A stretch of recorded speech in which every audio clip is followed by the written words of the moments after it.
This is আশি রহমান। আজকে আমি তোমাদের সাথে শেয়ার করব ব্যাম্বো চিকেন রেসিপি। কিছুদিন আগে আমি এক জায়গায় খেয়েছিলাম ব্যাম্বো চিকেন, আমার কাছে ভালো লাগছিল। চিন্তা করলাম যে বানানোর চ্যালেঞ্জটা নিয়েই ফেলি, আর সাথে সাথে তোমাদের সাথে শেয়ারও করে ফেলি। তো চলো দেখি কেমন হয়।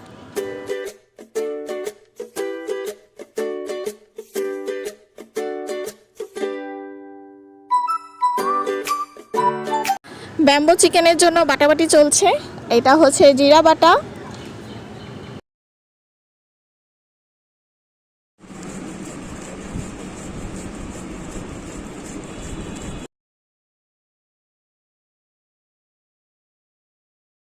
আর এই হচ্ছে এলাচ, দারচিনি, লবঙ্গ।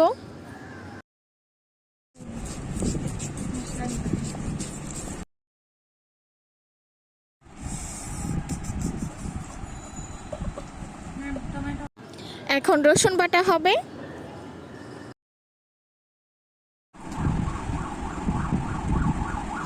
রসুন বাটা শেষ, এখন আমরা আদা বাটবো।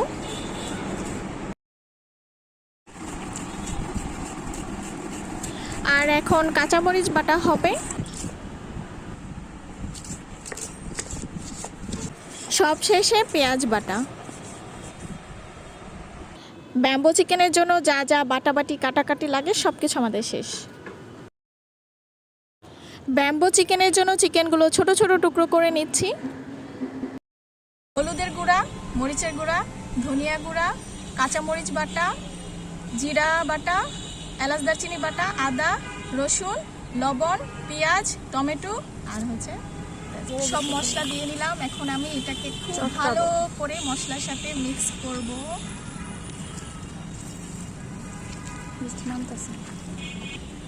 এই হচ্ছে তেল। আরো লাগবে না। একদিকে আমাদের ব্যাম্বু চিকেন, অন্যদিকে আমাদের সুন্দর প্রকৃতি।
আমাদের সব কিছু কমপ্লিট হয়ে গেছে, এখন আমরা আগুন জ্বালাবো।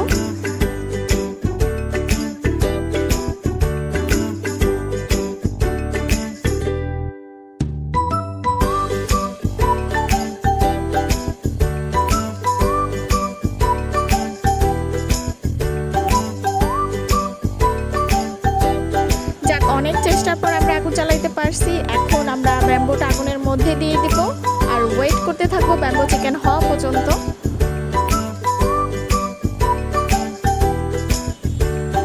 নিচের দিকে বাসটা অনেকখানি পুড়ে গেছে, তার মানে ভেতরে চিকেন সেদ্ধ হচ্ছে। বাট তারপরও আমাদের আরো কিছুক্ষণ অপেক্ষা করতে হবে একদম সম্পূর্ণ হওয়া পর্যন্ত।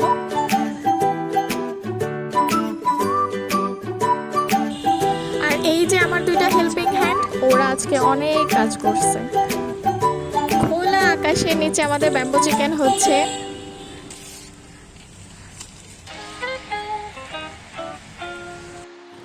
ব্যাম্বো চিকেনের সাথে আমরা কিছু ফটো ক্লিক করে নিলাম।